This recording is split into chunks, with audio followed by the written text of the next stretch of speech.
Chapter 31. Of the neglect of every creature, that the Creator may be found. O Lord, I still need more grace, if I would arrive where neither man nor any other creature may hinder me. For so long as anything keepeth me back, I cannot freely fly unto Thee. He desired eagerly thus to fly, who cried, saying, O that I had wings like a dove, for then would I fly away and be at rest. What is more peaceful than the single eye? And what more free than he that desireth nothing upon earth? Therefore must a man rise above every creature, and perfectly forsake himself, and with abstracted mind to stand and behold that Thou, the Creator of all things, hast among Thy creatures nothing like unto Thyself. And except a man be freed from all creatures, he will not be able to reach freely after divine things. Therefore few are found who give themselves to contemplation, because few know how to separate themselves entirely from perishing and created things. For this much grace is necessary, which may lift up the soul and raise it above itself. And except a man be lifted up in the Spirit, and freed from all creatures, and altogether united to God, whatsoever he knoweth, whatsoever even he hath, it mattereth but little.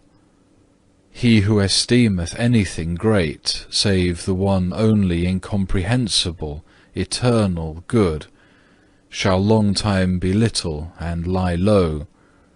For whatsoever is not God is nothing, and ought to be counted for nothing. Great is the difference between a godly man, illuminated with wisdom, and a scholar learned in knowledge and given to books.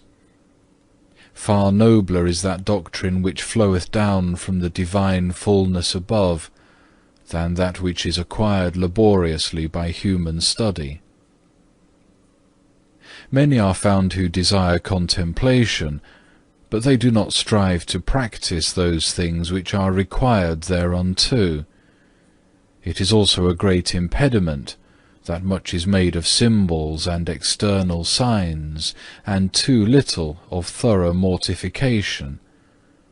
I know not how it is, and by what spirit we are led, and what we who would be deemed spiritual are aiming at, that we give so great labour and so eager solicitude for transitory and worthless things, and scarcely ever gather our senses together to think at all of our inward condition.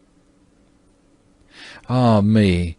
Forthwith after a little recollection we rush out of doors, and do not subject our actions to a strict examination. Where our affections are set we take no heed, and we weep not that all things belonging to us are so defiled. For because all flesh had corrupted itself upon earth, the great deluge came. Since therefore our inmost affections are very corrupt, it followeth of necessity that our actions also are corrupt, being the index of a deficient inward strength. Out of pure heart proceedeth the fruit of good living. We demand how much a man hath done, but from how much virtue he acted is not so narrowly considered. We ask if he be strong, rich, handsome, clever, whether he is a good writer, good singer, good workman, but how poor he may be in spirit, how patient and gentle, how devout and meditative, on these things many are silent. Nature looketh upon the outward appearance of a man, grace turneth its thought to the heart. The former frequently judgeth amiss, the latter trusteth in God, that it may not be deceived.